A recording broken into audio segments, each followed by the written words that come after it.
Lecture de la lettre aux Hébreux. Frères, Dieu n'est pas injuste.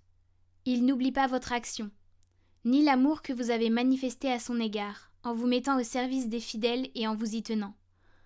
Notre désir est que chacun d'entre vous manifeste le même empressement jusqu'à la fin, pour que votre espérance se réalise pleinement.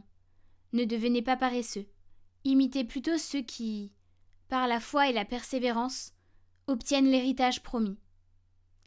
Quand Dieu fit la promesse à Abraham, comme il ne pouvait prêter serment par quelqu'un de plus grand que lui, il prêta serment par lui-même et il dit « Je te comblerai de bénédictions et je multiplierai ta descendance. » Et ainsi, par sa persévérance, Abraham a obtenu ce que Dieu lui avait promis. Les hommes prêtent serment par un plus grand qu'eux, et le serment est entre eux une garantie qui met fin à toute discussion. Dieu a donc pris le moyen du serment quand il a voulu montrer aux héritiers de la promesse, de manière encore plus claire, que sa décision était irrévocable. Dieu s'est ainsi engagé doublement de façon irrévocable, et il est impossible que Dieu ait menti. Cela nous encourage fortement, nous qui avons cherché refuge dans l'espérance qui nous était proposée et que nous avons saisie. Cette espérance, nous la tenons comme une ancre sûre et solide pour l'âme. Elle entre au-delà du rideau, dans le sanctuaire, où Jésus est entré pour nous en précurseur, lui qui est devenu grand prêtre de l'ordre de Melchisédek pour l'éternité.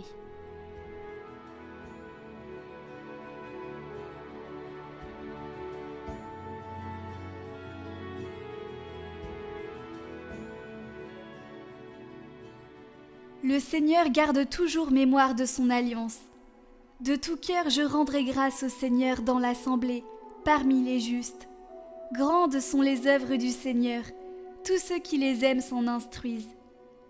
De ses merveilles il a laissé un mémorial, le Seigneur est tendresse et pitié. Il a donné des vivres à ses fidèles, gardant toujours mémoire de son alliance. Il apporte la délivrance à son peuple, son alliance est promulguée pour toujours. Saint et redoutable est son nom, à jamais se maintiendra sa louange.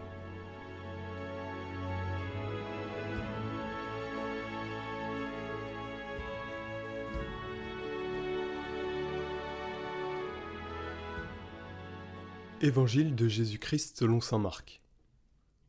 Un jour de sabbat, Jésus marchait à travers les champs de blé, et ses disciples, chemin faisant, se mirent à arracher des épis. Les pharisiens lui disaient « Regarde ce qu'ils font le jour du sabbat, cela n'est pas permis. » Et Jésus leur dit « N'avez-vous jamais lu ce que fit David lorsqu'il fut dans le besoin et qu'il eut faim, lui-même et ceux qui l'accompagnaient ? Au temps du grand prêtre Abiatar, il entra dans la maison de Dieu et mangea les pains de l'offrande, que nul n'a le droit de manger, sinon les prêtres, et il en donna aussi à ceux qui l'accompagnaient. Il leur disait encore, « Le sabbat a été fait pour l'homme, et non pas l'homme pour le sabbat. Voilà pourquoi le Fils de l'homme est maître, même du sabbat. »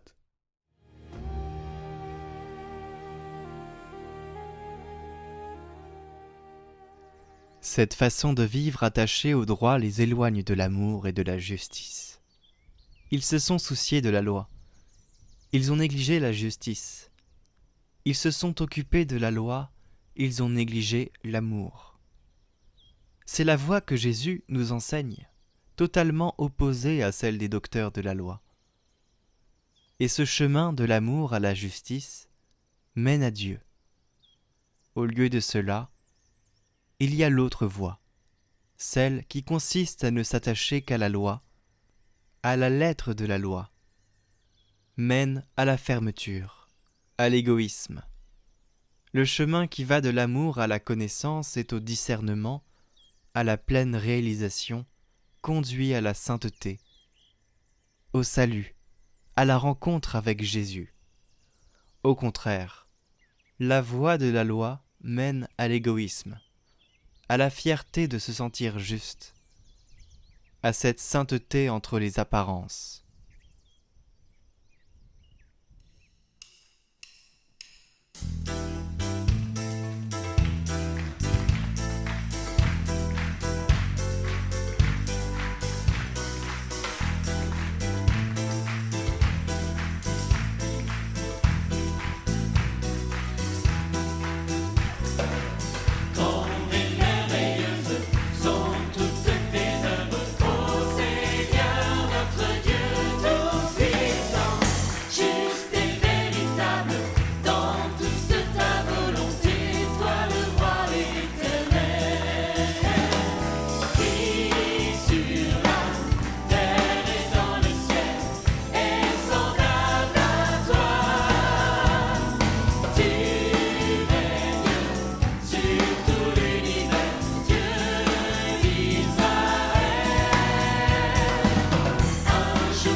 Retrouvez le chant du jour sur la chaîne Catoglade Musique. Abonnez-vous.